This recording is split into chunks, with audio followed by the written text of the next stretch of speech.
Hi, I'm Ellipse Forsyth. Welcome back to Cambo Gardens. Today we're going to be looking at August perennials. Echinacea Ippolito. Here one of the key prairie plants. It flowers from July to October, and it's got this lovely, really large boss here. It's quite a slender plant, and one of the sort of, I know it just says prairie to me, but one of the only problems with it is quite a lot of the North American prairie plants are a wee bit susceptible to slugs early on, so ideally if it could be grown in a gravel bed, that would be good, with a gravel mulch, or alternatively grow them on in a pot first till they're of a reasonable size. That way if they do get a wee bit of slug damage they can withstand that, but apart from that it's a really excellent, very beautiful plant.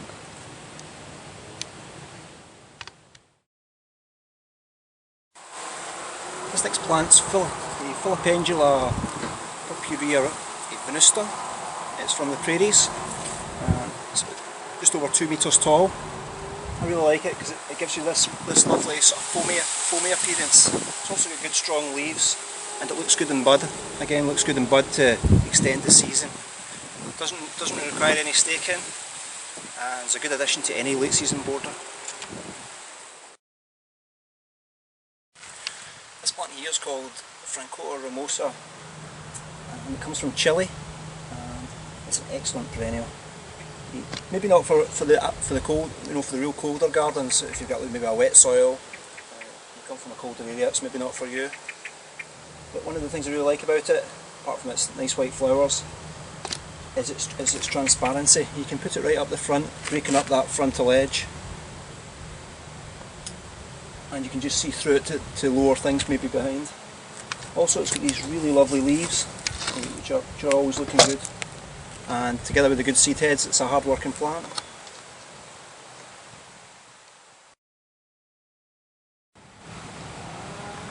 Here we are on a late season naturalistic border. This is Lythrum salicaria Dropmore Purple, which is an excellent wee plant. It starts flowering in July all the way to October. And unlike most Lythrums, it's a wee bit smaller, suitable for the front of the border, just to break up that line again. Looks good from top to bottom. And comes from the prairie. It is in North America, and it's also a very natural looking plant that can help really set up that naturalistic look.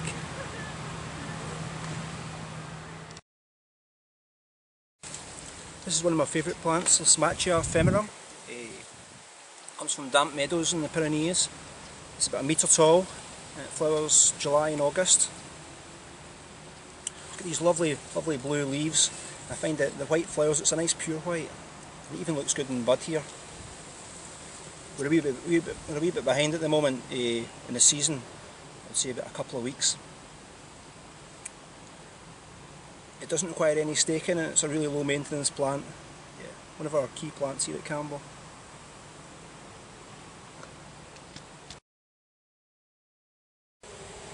This next architectural plant is Achillea filipendulina gold plate. You can see where it gets its name with these lovely yellow flat umbels on the top. It's really quite structured. Adds a sort of hard defined edge to your border. Flowers in July to October, and then later on it's got these produce really good seed heads.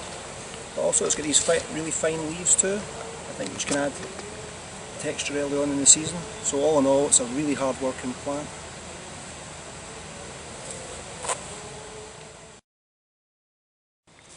This is Helenium autumnale Wensley. It's about 80 to 90 centimetres tall. It's just a lovely daisy, ideal for a hot border. One of the things with Helenium is it looks good at all its stages of development. Here it is, before it's flowered, and then during flowering, and then later on there's a nice ball shape after flowering.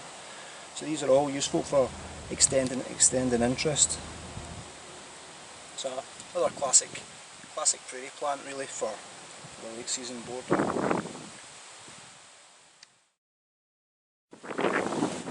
plant is Calomiris incisa alba from the North American prairies. It's another key plant here at Cambo. Flowers from July all the way through to September, so it's really hard working. It's like an aster but flowers a bit earlier, which is really useful. I find plants like this really add a lot of colour to your border, and it can really help to enliven it and lift it.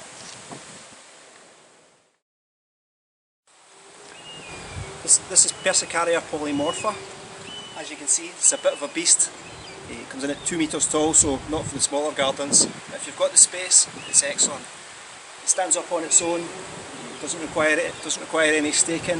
One of the things I really like about it is the way the flowers change colour from this nice white colour, creamy, to a sort of rosier colour here. So it just adds a wee bit more interest. Flowers from June to July. The leaves also are really quite coarse, and early on they give you like a nice texture in the borders. Really good plant. Thanks for joining us. Next time we're going to be looking at the 2012 potager, its theme and how to plant it out. My name's Ellipse. Thank you for joining us. Cheers.